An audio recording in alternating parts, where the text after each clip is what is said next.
La puritana y el pródigo, capítulo 3, de Bárbara Cartland. Vio el dolor que reflejaban los ojos de Liliana y entonces dijo en un tono diferente de voz: «Cuando usted tenga mi edad, señorita Broughton, entenderá que en cada acción humana hay siempre muchas circunstancias atenuantes. Y si uno tiene un corazón bondadoso y una mente abierta, puede comprenderlas». Ahora fue ella quien se sorprendió y respondió con lentitud: «Quizá tenga razón.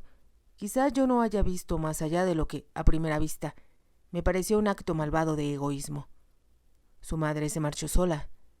De nuevo Liliana se estremeció desde lo más profundo de su ser y dijo con voz casi imperceptible: «No. En ese caso, supongo que estaba enamorada. Y el amor es irresistible, aunque después uno pueda arrepentirse». Liliana recordó que él había estado enamorado de la mujer con la que había huido. Se decía que ella había sido muy bonita y que, durante un tiempo, se habían visto en secreto, hasta que un día desaparecieron, dejando a todos horrorizados por su comportamiento. No habían sido solo las desavenencias con su padre, sino el llamado del amor, lo que había impulsado a Gerald a salir del castillo, jurando que no regresaría jamás. Liliana comprendió que eso era lo que le había sucedido a su madre. Era cierto que ella era mucho más joven que el hombre con el cual se casó. El padre de Liliana la había amado a su manera, pero sin duda nadie supo lo infeliz que era su madre hasta que conoció a... Liliana contuvo sus pensamientos. Había jurado no volver a pensar jamás en el hombre a quien odiaba por haber seducido a su madre, llevándosela consigo. Ella misma había sucumbido a sus halagos y se había enamorado de él siendo una adolescente. Lo había juzgado todo un caballero, admiraba su habilidad de jinete, y como fue él quien, por primera vez, le dijera un cumplido, se había esmerado en vestirse y arreglarse cada vez que él venía de visita.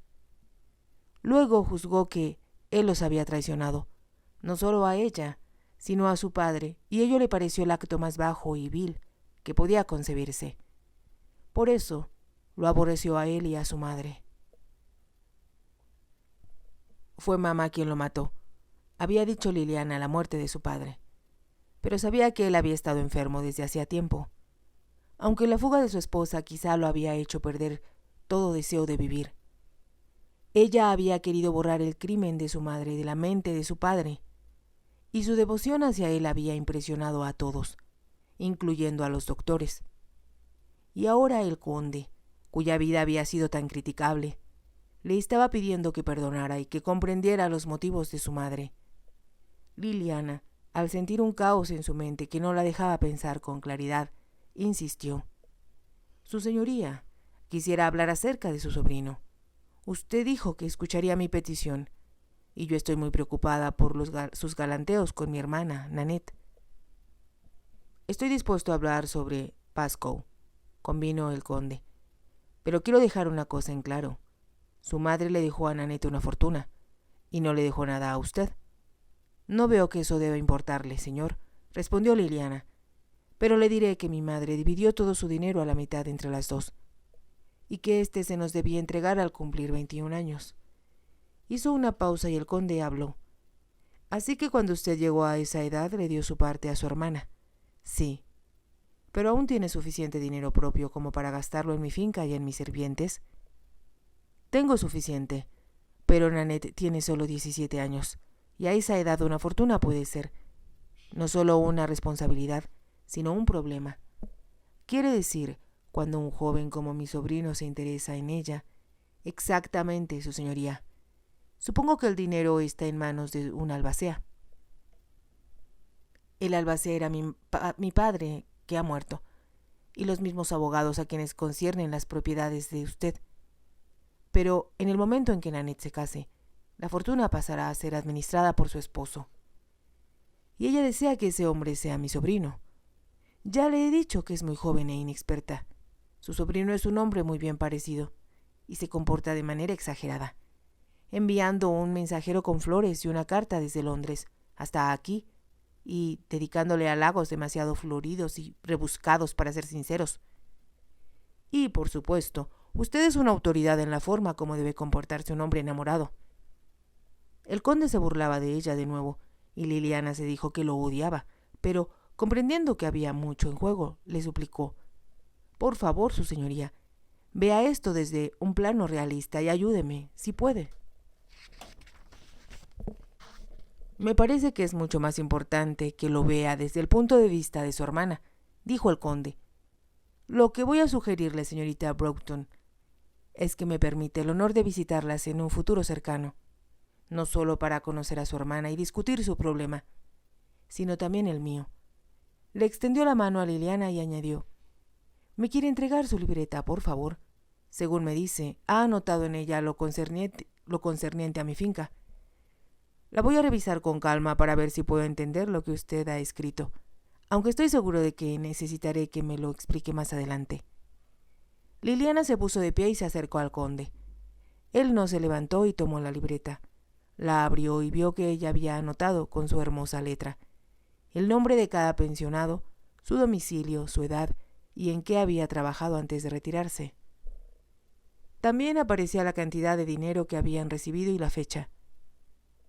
Mientras él volteaba las páginas, Liliana dijo: «Me temo que es bastante, su señoría. Por eso he preparado una lista de las cosas que pueden venderse, a pesar de que le apena que salgan del castillo». «Desde luego que me apena, pero comprendo que la casa necesita muchos arreglos, y que eso también costará mucho dinero. Lo que he podido ver me pareció que estaba en buenas condiciones. Después del invierno fue necesario reparar un gran número de ventanas», respondió Liliana, «y un falso techo del segundo piso se vino abajo el mes pasado. Me gustaría tener una lista de todas las cosas por las que usted pagó, señorita Broughton». «Sí, por supuesto, pero lo más importante es que las pensiones continúen pagándose». El conde miraba la libreta y Liliana dijo titubeando: «La mayoría de ellos se reúnen la semana entrante, y pensé que si usted no podía reunir el dinero a tiempo, yo podría prestárselo». El conde levantó la vista y ella no se atrevió a mirarlo a la cara. «Veo, señorita Broughton, que está segura de que yo no estoy en condiciones de ocuparme de mis asuntos. Me sorprende que, teniendo tan mala opinión de mí, no me deje solo con mis problemas y me mande al infierno». De nuevo Liliana advirtió que él se burlaba de ella y respondió: «No trato de evitar que se vaya al infierno o a cualquier otra parte que desee, pero no puedo permanecer inactiva mientras usted permite que sufra un montón de gente inocente». El conde cerró la libreta de golpe. «Debo confesarle que anoche, cuando regresé a casa, no esperaba encontrarme con el juicio final. Es casi como si mi padre estuviera aún aquí, insistiendo en que nada de lo que yo hago está bien». Liliana suspiró. «No es mi intención hacerlo sentir así, su señoría, pero tenía miedo de que al regresar usted interpretara mal los motivos por los cuales hice lo que me pareció correcto». «Entonces me estaba esperando. Hace 5 años alguien informó a su padre que le habían visto a usted en la India. ¿Y cuál fue su reacción? Creo, aunque no estoy segura, que se alegró. Se sentía muy solo durante los últimos años de la guerra, cuando mi padre estaba ya demasiado débil para visitarlo, y nadie parecía venir aquí, lo cual quiere decir que hasta yo hubiera sido bienvenido. Así lo creo, y sé que a él le hubiera gustado hacer las paces con usted antes de morir». Liliana hizo una pausa antes de añadir: «Cuando yo venía a verlo, a menudo recorríamos la casa juntos, y él me hablaba de los tiempos en que usted era muy joven. En una ocasión subimos al cuarto de juegos a ver sus juguetes. Supongo que me dice todo esto para hacerme sentir arrepentido y avergonzado». Liliana no respondió. «Quizás si no hubiera habido una guerra, hubiera regresado antes», dijo él. «No estoy seguro, pero el viaje era casi imposible, a menos que hubiese sido un soldado. Puedo entender eso. No hay nada que pueda hacer ahora al respecto», concluyó el conde, «excepto leer su libreta y, por supuesto, darle las gracias por todo lo que ha hecho». «No busco gratitud, su señoría. Lo hice por su padre y porque ello me causaba satisfacción. Amo el castillo y a todas las personas que viven en la finca, a la mayoría de las cuales conozco desde que nací». «¿Qué edad tiene usted?», preguntó el conde de repente. «Casi 22 años. y, sin embargo, habla como si hubiera dedicado su vida al servicio de los demás. ¿Por qué no fue a Londres, como lo hizo su hermana? ¿Y por qué no se ha casado? Simplemente porque no he tenido la oportunidad, su señoría. ¿Se supone que debo creer eso?, preguntó el conde. Es la verdad. Verá. Se detuvo, pensando que no era asunto de él lo que ella hiciera o dejara de hacer. Supongo, añadió el conde, que lo que no me ha querido decir es que usted ha tenido que pagar por el escándalo que causó su madre. Aquello era la verdad, pero Liliana se sintió molesta con él por haberlo adivinado. Durante los últimos 3 años tuve que cuidar de mi padre, dijo. Estaba muy enfermo. Usted no hubiera sido tan importante para él si su madre hubiera estado presente, indicó el conde. Me he sentido satisfecha. Eso no es cierto y usted lo sabe. No estoy interesada en mí, sino en Annette, su señoría, y me está costando mucho trabajo mantener la atención de usted en el tema que me preocupa. Cuando conozca a su hermana Nanette, sin duda me veré envuelto en sus problemas, gústeme o no. Pero por el momento, señorita Broughton, me interesan los problemas de usted, que estimo muy urgentes. ¿Urgentes? No entiendo lo que quiere decir. Lo que es evidente, respondió él. Debemos encontrarle un esposo, antes que su espíritu filantrópico se arriesgue demasiado en usted. Se arraigue demasiado en usted. 3 días más tarde, Charity despertó a Liliana con nuevas noticias y ella, aunque se sentía cansada, se obligó a sí misma a escucharla.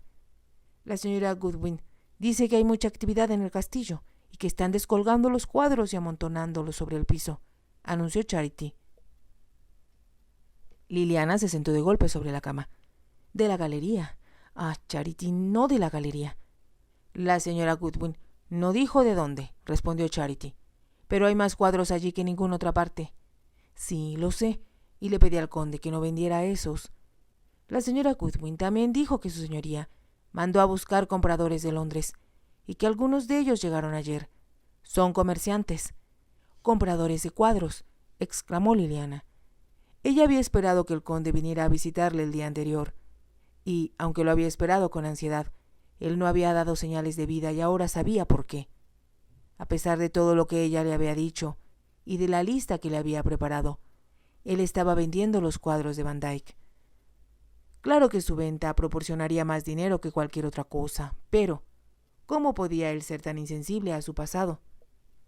Ella se preocupaba mucho por los pensionados y los campesinos, y si él insistiera en cobrarles una renta a los Jackson, ellos no podrían pagarla y tendrían que irse, y la señora Jackson estaba muy enferma. ¿Por qué no viene a verme?, se preguntó Liliana 1 docena de veces. Le había costado mucho trabajo abstenerse de ordenar el carruaje e ir al castillo para ver personalmente qué era lo que estaba sucediendo. Estoy segura de que Pascoe querrá visitar a su tío, había comentado Nanette ayer en la tarde. ¿Y cómo iba a saber que él está aquí?, preguntó Liliana. Porque yo le escribí y se lo dije el mismo día que llegó, respondió Nanette. Bueno, pues si el señor Lowis tiene esperanzas en este sentido, se va a llevar una desilusión, respondió Liliana con énfasis. Tú siempre piensas en el dinero, Liliana, se quejó Nanette. Pobre Pascoe. Él no tiene la culpa de que las fincas de su padre estén empobrecidas, lo mismo que las de los Winslow. Estoy de acuerdo con que no puede remediarlo personalmente, respondió Liliana, pero no tiene por qué ser tan extravagante. Debes decirle que no te mande flores y cartas con un mensajero. No puedo hacer eso, respondió Nanette. Pienso que es un gesto muy romántico de su parte. Suspiró profundamente. Oh, Liliana, me siento tan aburrida aquí, sin nada que hacer sino esperar sus cartas. Podrías escribirle a mi madrina y pedirle que me deje visitarla por unos días. Sería inútil que lo hiciera, y tú solo deseas ir a Londres para ver al señor Lowis. Tu madrina ya me ha comunicado que no está de acuerdo con la forma como él te persigue, y me ha dicho claramente que piensa que él solo anda tras tu fortuna. Eso no es cierto, respondió Nanette. Yo le creo a él cuando me dice que me amaría, aunque no tuviera un solo centavo. Puede que te amara, convino Liliana, pero estoy segura de que no te pediría que te casaras con él. ¿Cómo puedes saberlo? ¿Cómo puedes ser tan cruel con él? Nanette se levantó de un salto de la silla con lágrimas en los ojos. Se dirigió a la puerta y al llegar dijo: «El problema contigo, Liliana, es que ningún hombre se ha fijado jamás en ti, así que no sabes nada acerca del amor. Cuando te mueras solterona, te arrepentirás de lo que te has perdido». Al terminar de hablar, Nanette salió del salón, dando un portazo. Liliana se sentía muy triste y pensó que había cometido un error al hablarle así a Nanette. Su hermana había estado caminando de un lado para otro con cara de aburrida, salvo cuando recibía cartas de Londres, y como no había nada con que distraerla, Liliana buscaba con desesperación la forma de hacer que su hermana se olvidara de Pascoe Lowis. Había leído en que el único remedio para el amor es otro amor, pero ¿en dónde encontraría Nanette a un joven que pudiera interesarle en aquellas soledades? Sus únicas alternativas eran tomar el té en la vicaría o asistir al bazar del pueblo. El conde había tenido razón al suponer que, debido al escándalo que provocara su madre, las dos hermanas habían sufrido, pero solo recientemente Nanette había empezado a padecer las consecuencias. Siempre había tenido una institutriz y profesores que venían a darles clases, pues Sir Roderick deseaba que sus hijas tuvieran una buena educación. Al morir su padre, como sabía que los años de duelo iban a ser largos y tristes, Liliana había enviado a Nanette a una conocida escuela, de modo que, cuando regresó de Londres, a su hermana le pareció insufrible la quietud y la soledad en que vivían. Liliana se había acostumbrado a esa vida, aunque a veces extrañaba la voz de su padre, llamándola desde su lecho de enfermo, y el ir y venir de los médicos. Ahora solo la llegada del conde había venido a romper la monotonía de los días siempre iguales. Él no había venido a verlas el día anterior, y Liliana sospechó que, si estaba ocupado vendiendo las pinturas y tal vez los tapices y la plata, seguramente no tendría tiempo para ser sociable. Al bajar encontró a su hermana en el pequeño comedor que usaban para desayunar. Nanette la miró, un poco avergonzada, y como tenía un corazón generoso, corrió hacia Liliana y la abrazó. «Perdóname, me porté muy mal anoche», dijo. Liliana unió su mejilla a la de su hermana. «Claro que te perdono», respondió, «y en realidad no hay nada que perdonar. Tú y yo siempre nos hemos entendido bien». «Hasta ahora», respondió Nanette. Besó a Liliana de nuevo antes de añadir: «Querida hermana, tienes que tratar de ayudarme. No puedo evitar estar enamorada de Pascoe, y cada día que pasa sin él me parece un siglo». «Eso es porque no tienes bastante que hacer», replicó Liliana. «He estado pensando escribirle a uno de nuestros primos que vive en Bath. Quizá te guste ir allá por una temporada. Dicen que tienen un excelente teatro». «Quiero ir a Londres», contestó Nanette con voz petulante. «No creo que podamos pedirle a tu madrina que te reciba de nuevo tan pronto. Hiciste algunas amistades durante el tiempo que estuviste allí». Liliana estaba decidida a no permitir que Nanette fuera a Londres a ver a Pascoe Lowis, pero pensó que ganaría tiempo si pretendía estar de acuerdo. «No se me ocurre nadie que pueda recibirme, pero lo intentaré», respondió Nanette. «La mayoría de las amigas de mi madrina son demasiado orgullosas, y no querrán molestarse con una debutante, pues tienen hijas propias, y me ven como una posible rival». Al ver que Liliana la miraba sorprendida, comenzó a reír. «No seas tan tonta, mi querida Liliana. Yo soy bella, o por lo menos Pascoe lo cree así. Y soy rica. Las demás chicas tienen muy poca oportunidad cuando estoy cerca». «¿Y qué me dices de los demás caballeros que conociste?», preguntó Liliana. «Tu madrina asegura que 2 de ellos se te hubieran declarado si les hubieras dado alguna esperanza». Nanette rió burlándose. «Deberías haberlos visto. Uno era un baronet viejo y gordo, y el otro un marqués al que las chicas llamaban el sin sesos, por lo tonto que es. ¿Cómo podría tener por esposo a cualquiera de los dos?». «No, claro que no», aceptó Liliana. «Cuando yo me case quiero estar enamorada, y estoy enamorada», declaró Nanette. La conversación siempre volvía al mismo punto, pensó Liliana, mientras se servía huevos con tocino. Estaba determinada a no contrariar a Nanette como lo había hecho la noche anterior. Así que oyó hablar a su hermana con paciencia acerca de la apostura, el ingenio y el encanto de Pascoe Lowis. Cuando terminaron de desayunar, Liliana propuso: «Esta mañana debíamos salir a montar. Ayer no ejercitaste tu caballo y sabes que lo necesita con regularidad. Está bien, accedió Nanette sin mucho entusiasmo. Pero luego acudió una idea a su mente. No podríamos ir al parque del castillo. Iremos al galope, convino Liliana. Si el conde estaba ocupado vendiendo sus tesoros, no se enteraría de que ellas estaban allí y probablemente no le interesaría.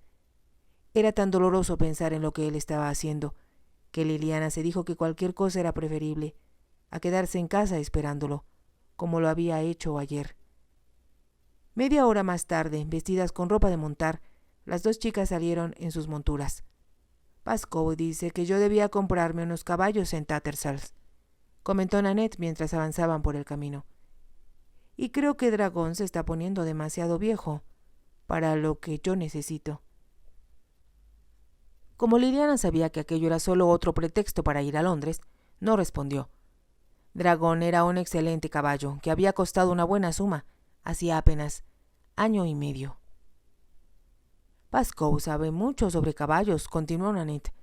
Creo que monta mejor que nadie que yo conozca y conduce un faetón admirablemente. Si te ha gustado, te invito a que te suscribas, a que me regales un me gusta y actives la campanita para que puedas seguir escuchando esta historia. Gracias.